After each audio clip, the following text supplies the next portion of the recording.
ఇయాలట్ సంధి రాచకొండ సైబరాబాద్ హైదరాబాద్ 3 కమిషనరేట్ పరిధిలల్లా రాత్రి 1 గంట దాకా దుకాణాలన్నీ కుళ్ళుంటాయి ఒక్క వైన్స్లు బార్లు తప్ప అని ఖుద్దు మన తెలంగాణ సీఎం రేవంత్ సారే చెప్పిండు కదా 3 నెలల కిందట ఫస్ట్ అయితే సార్ ఏం చెప్పిండో ఇన్నాక అసలు ముచ్చటేందో చూద్దాం పారిగా मैं वादा कर रहा हूँ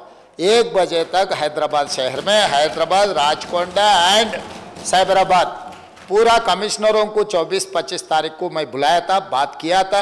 रात को 1 बजे तक जो रेस्टोरेंट्स है अदर दैन लिकर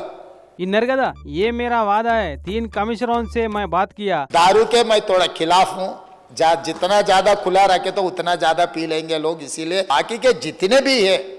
सबको जो 1 बजे तक मैं ऑफिशियली आर्डर दे रहा हूँ कोई तकलीफ नहीं होने वाले है कोई तकलीफ नहीं होने वाला है అని చెప్పిండు కానీ ఇగో నిన్న పట్నం బోరబండ కాడ పోలీసు వాళ్ళు చూడురు ఏం చేసిరో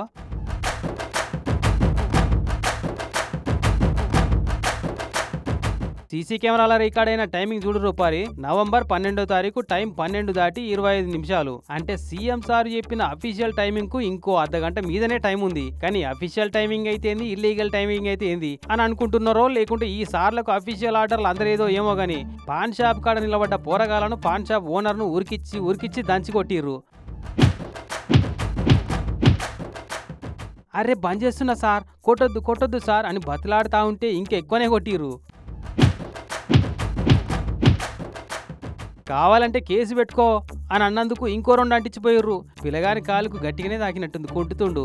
దవాఖానలో ట్రీట్మెంట్ తీసుకుంటున్నట్టు కానీ సీఎం సార్ చెప్తేంది పిఎం సార్ చెప్తేంది పోలీసు వాళ్ళతోటి అట్లుంటది మరి కాబట్టి సీఎం సారే చెప్పిండు కదా అని బారా దర్వాజా కుల్ల పెడతాం పోలీసు వాళ్ళ పనితనానికి పరీక్ష పెడతాం అని కూర్చుంటే నడవదు మరి జర చూసుకోరి పైలం వాళ్ళ పరిచయాలు వాళ్ళకు ఉంటాయి దొంగలు యాక్సిడెంట్లు మందుబాబులు కొట్లాటలు పంచాదులు ఇక మీ పాన్ షాప్లో టైమింగ్ అయ్యేదాకా చూసుకుంటా కూర్చుంటే పొద్దుల్లది కానీ మీరే పోలీసు వాళ్ళు చెప్పిన టైమింగ్ మెయింటైన్ చేసుకోర్రు ఇక